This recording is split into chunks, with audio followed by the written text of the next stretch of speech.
The SME sector in Uganda is basically clients who are involved in the day-to-day running of businesses.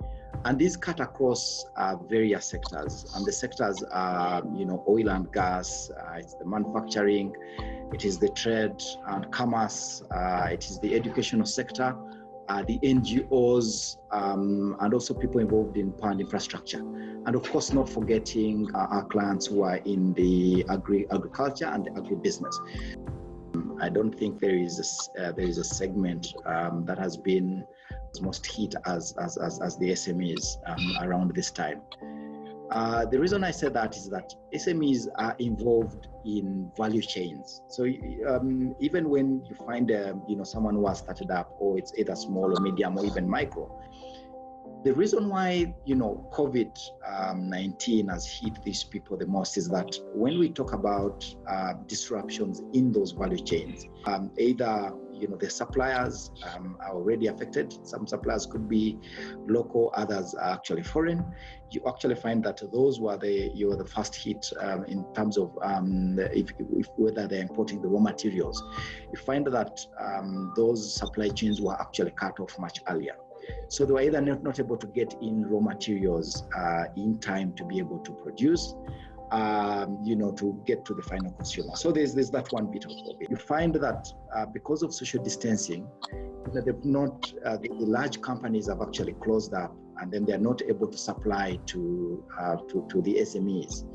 But also again, because of, there's no movement of people, there's no movement of cars, although there's movement of cargo, you find that along the way, that cargo has not been able to reach to the SMEs because they're closed, and then they've not been able to supply that to the final person. So that is in fact where the challenges have been faced most. And it's times like this that your financial partner comes in strong to support you and work with you during this time. And I think this is the time that our clients, our SMEs in this economy actually need us most. And at Stanbic Bank, there are many things that we've done to actually support them. And I'll start with something around the debt relief. Central Bank has allowed us to actually provide debt relief to our customers. And they allowed us up to 12 months. But 12 months, depending on the sector, because people are going to be hit differently. The other one, again, we've done around agency banking. So we have many agents. So we've had agents spread across the country. So our clients can actually go, instead of coming to the branch, they can find an agent closest to them, and they actually withdraw money and they can go. So for those who might not find those point of sale machines or don't have cards, so they can go and do that.